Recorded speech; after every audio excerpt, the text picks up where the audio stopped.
नमस्कार साथियों, welcome to Learn Easy. Geography series का ये नवा पार्ट है। आज के इस पार्ट में हम बात करेंगे चट्टानों की। चट्टानों में आज हम बात करेंगे अग्नेय, अवसादी और रूपांतरित चट्टानों की। बारी बारी से हम अग्नेय, अवसादी और रूपांतरित चट्टानों का विस्तार से वर्णन करेंगे। चट्टानें जो हैं वो पृथ्वी की भूपटल की एक रचना सामग्री हैं और ये इसकी रचना करने में महत्वपूर्ण योगदान देती हैं। कौन कौन सी चट्टानें होती हैं? अग्नेय, अवसादी और रूपांतरित। ये तीन प्रकार की चट्टानें मुख्य रूप से भूपटल की रचना करने में महत्वपूर्ण योगदान देती हैं। बात करते हैं हम विस्तार से अग्नेय शैल की। अग्नेय शैल आखिर क्या है और इनका निर्माण कैसे हुआ, इसको जानने से पहले ये जो फिगर दिया हुआ है यहाँ पर, ये अग्नेय शैल का एक उदाहरण है। तो इस फिगर के द्वारा हम देख सकते हैं कि जो अग्नेय शैल की जो आकृति है वो कैसी होती है। अग्नेय शब्द लैटिन भाषा के इग्निस से बना हुआ है और इसका अर्थ होता है आग। अग्नेय शैल इग्निस शब्द से बना हुआ है। इसका जो मूल शब्द है वो इग्निस है और इसका जो अर्थ होता है वो आग होता है। अब इसका जो अर्थ है आग, तो इसका जो नाम पड़ा है तो कुछ इसके पीछे कुछ रीज़न होगा। आखिर क्या रीज़न है? तो अग्नेय शैलों का जो निर्माण होता है उसमें ज्वालामुखी का महत्वपूर्ण योगदान होता है। किस तरह से अग्नेय शैलों के निर्माण में ज्वालामुखी का योगदान होता है, इसको जानते हैं। अग्नेय शैलों का जो निर्माण होता है वो ज्वालामुखी का जब उद्गार होता है और ये पूर्णतः पृथ्वी के बाहर नहीं आता है और अंदर ही अंदर ठंडा हो जाता है। इस पॉइंट की चर्चा हमने जब हमारा इसका पहले का पार्ट था, पार्ट 7, उसमें हमने ज्वालामुखी की विस्तृत चर्चा की थी। उसमें वहाँ पर बताया गया था कि किस तरह से जो लावा है, जो मैग्मा है, वो अंदर ही पृथ्वी के धरातल के अंदर ही ठंडा हो जाता है।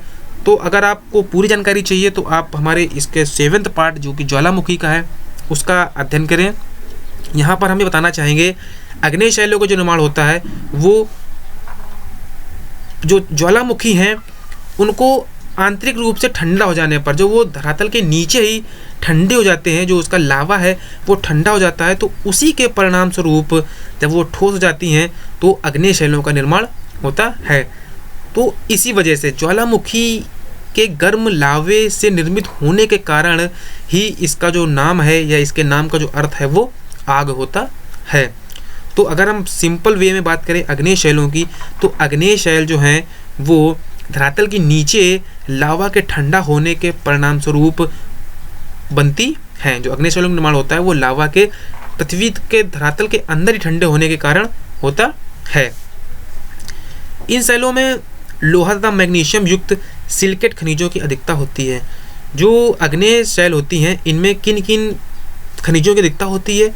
तो इन शैलों में लोहा तथा मैग्नीशियम युक्त सिलिकेट, लोहा और मैग्नीशियम युक्त जो सिलिकेट हैं उन खनिजों की अधिकता होती है। तो अग्नेय चट्टानों में लोहा, मैग्नीशियम अधिक मात्रा में पाया जाता है। पृथ्वी की उत्पत्ति के बाद सबसे पहले इन्हीं का निर्माण हुआ, इसलिए इन्हें प्राथमिक शैल कहा जाता है। अग्नेय शैलों को या अग्नेय चट्टानों को प्राथमिक शैल कहा जाता है। और इन्हें प्राथमिक शैल क्यों कहा जाता है?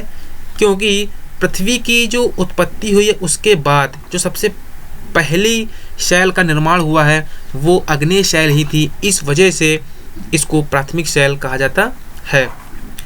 बाकी सभी चट्टानें जो कि अवसादी और रूपांतरित हैं उनका निर्माण अग्नेय चट्टानों से ही हुआ है। अग्नेय चट्टानों के जब परिवर्तन होता है, उसके रासायनिक गुणों में परिवर्तन होता है, तो उसके उपरांत ही अवसादी और रूपांतरित चट्टानों का निर्माण होता है। इन चट्टानों में परतों का पूर्णतः अभाव पाया जाता है। ये जो चट्टानें हैं, जो अग्नेय चट्टान हैं, इनमें परत नहीं होती है, इनमें परतों का पूर्णतः अभाव पाया जाता है। जैसा कि फिगर से स्पष्ट होता है कि इसमें परतें नहीं पाई जाती हैं। इसके अलावा इन चट्टानों में जीवाश्म भी नहीं पाए जाते हैं। जीवाश्म क्यों नहीं पाए जाते हैं? इसका सीधा सा उदाहरण है कि इनका निर्माण ज्वालामुखी के गर्म लावे से हुआ है, तो वहाँ पर जीवाश्मों की उत्पत्ति का कोई रीज़न उत्पन्न ही नहीं होता है। वहाँ पे कोई ऐसा कारण स्पष्ट नहीं होता है कि ज्वालामुखी गर्म लावे में जीवाश्म पाए जाएं। तो इस वजह से, क्योंकि इनका निर्माण ज्वालामुखी प्रक्रिया से हुआ है, तो इस वजह से यहाँ पर जीवाश्म बिल्कुल पाए नहीं जाते हैं। यहाँ पर फिर से स्पष्ट कर दिया गया है कि इनका जो अधिकतर विस्तार है वो ज्वालामुखी क्षेत्रों में ही पाया जाता है, जहाँ पर ज्वालामुखी सक्रिय रूप से उद्गार करते रहते हैं या पूर्व समय में वहाँ पर उद्गार हुआ होगा। तो ऐसे क्षेत्रों में जहाँ पर ज्वालामुखी क्षेत्र हैं वहाँ पर आग्नेय शैल सबसे ज़्यादा पाई जाती हैं। आग्नेय शैलों के जो प्रमुख उदाहरण हैं वो हैं ग्रेनाइट, बेसाल्ट, ग्रोबो, डोलेराइट और आदि। आग्नेय शैल के प्रमुख उदाहरण ग्रेनाइट, बेसाल्ट, ग्रोबो, डोलेराइट। एग्जाम्स में क्या पूछते हैं, ग्रेनाइट किस प्रकार की शैल का उदाहरण है, ऐसा क्वेश्चन पूछेंगे। ग्रेनाइट किस प्रकार की शैल का उदाहरण है, तो ग्रेनाइट आग्नेय शैल का एक उदाहरण है। ऐसा ही क्वेश्चन, बेसाल्ट किस प्रकार की शैल का उदाहरण है, बेसाल्ट आग्नेय शैल का एक उदाहरण है। आगे बात करते हैं औषधि शैलों की। औषधि शैल को जानने से पहले इसके फिगर की बात करते हैं। तो जो इसकी बनावट है, इसका स्ट्रक्चर है, वो कुछ इस तरह से होता है। इसके स्ट्रक्चर से ही कई चीज़ें स्पष्ट हो जाती हैं जो कि आगे यहाँ पर बताई गई हैं। औषधि शैलों का निर्माण कैसे होता है, तो आग्नेय शैलों के जब स्ट्रक्चर में थोड़ा सा परिवर्तन होता है, उसमें अपर्दन, अपक्षय और जो भी विघटन, वियोजन या टूटने की प्रक्रिया जो होती है, तो इस प्रक्रिया के बाद जो निर्माण होता है वो औषधि चट्टानें ही कहलाती हैं। आग्नेय शैलों के स्ट्रक्चर में परिवर्तन के उपरांत जो चट्टानें प्राप्त होती हैं तो ऐसी चट्टानों को ही औषधि चट्टान कहा जाता है। सिंपल जो इसकी डेफिनेशन है वो यही है कि आग्नेय शैलों में अगर हम उसके स्ट्रक्चर में परिवर्तन करते हैं, जो पृथ्वी का भूपटल है उसमें जो आग्नेय शैल पाई जाती हैं उनमें जब परिवर्तन होता है तो उनके परिवर्तन के बाद जो चट्टानें स्पष्ट होकर के आती हैं, तो ऐसी जो चट्टानें हैं वो औषधि शैल या औषधि चट्टान कहलाती हैं। यहाँ पर स्ट्रक्चर से पता चल रहा है कि इसमें जो परतें पाई जा रही हैं जो कि आग्नेय शैलों में नहीं थी, तो उसके स्ट्रक्चर में जो परिवर्तन हुआ है तो वही औषधि शैल कहलाएं।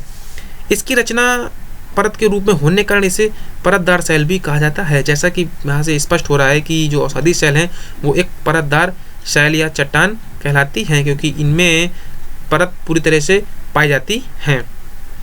औषधि शैलों का जो निर्माण होता है वो जल और स्थल दोनों भागों पर होता है।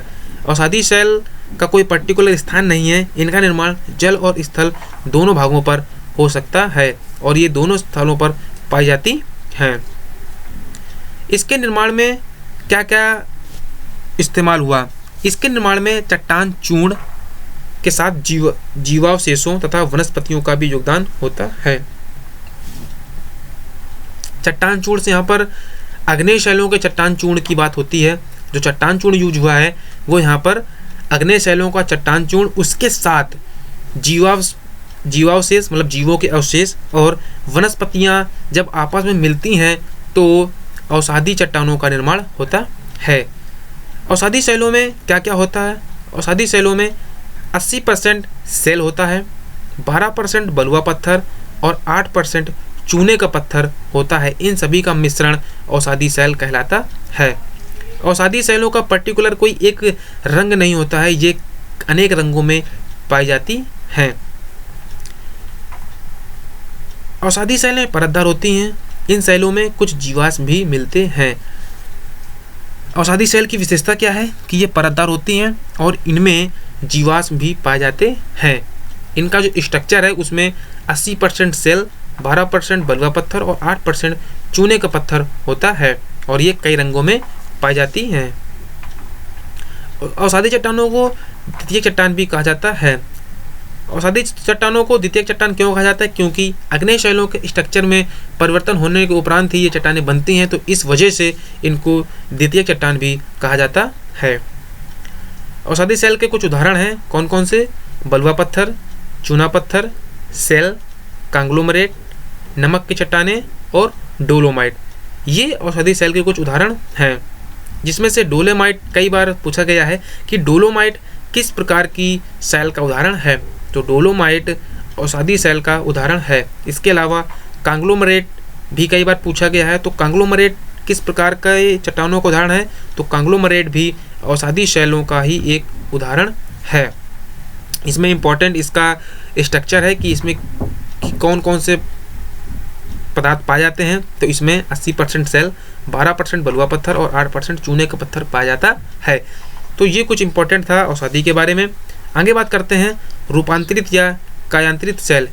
जब आग्नेय और औषधि पूरी तरह से अपने स्ट्रक्चर को बदल देती हैं, उनके स्ट्रक्चर में पूर्णतः बदलाव हो जाता है, तो उसके उपरांत रूपांतरित चट्टानें प्रकाश में आती हैं।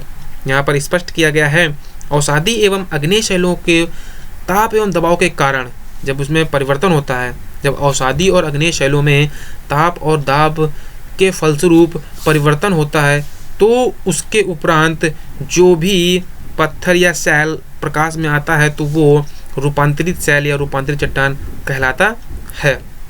ये पूर्णतः आग्नेय शैल का रूपांतरित रूप है। जब आग्नेय शैल और औषधि में पूर्णतः परिवर्तन हो जाते हैं तो इस चट्टान या इस शैल का निर्माण होता है।